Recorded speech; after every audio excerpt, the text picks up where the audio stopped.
Ang ating love question of the day. Ano nga ba? Nakalimutan ko eh.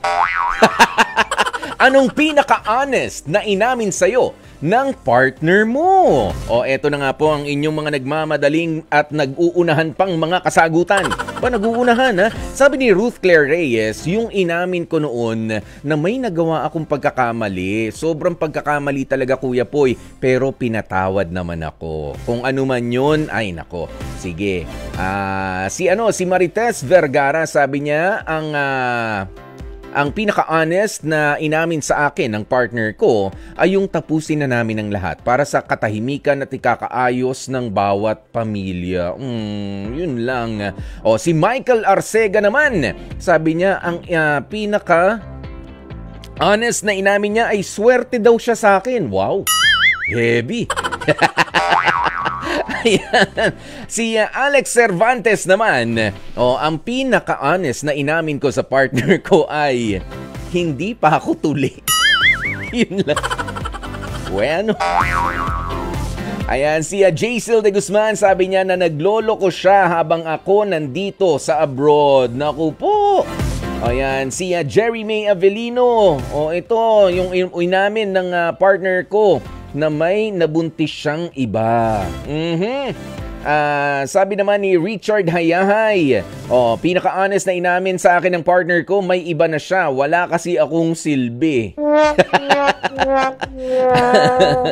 At syempre si Sel Pantoja, sabi niya, pinaka-honest na inamin sa akin ng partner ko ng masinsinan ay hiwalay daw ang puti sa dekolor kapag maglalaba. At syempre, itong si Edwin Flores. Edwin sabi niya, ang pinaka-honest na inamin sa akin ng aking partner ay wag ko raw masyadong isagad ang loan. Mahirap bayaran ang loan.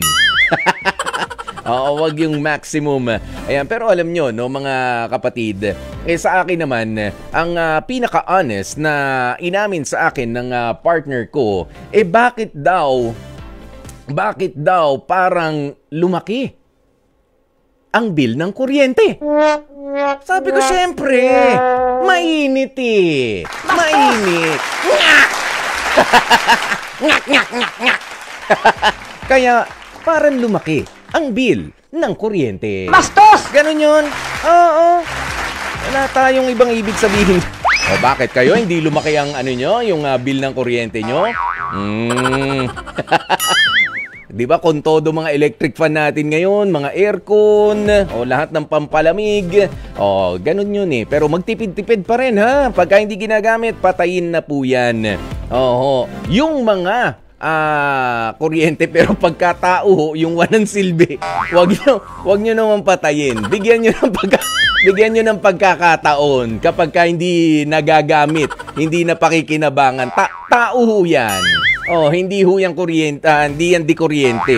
Na kailangan patayin. Iba yun.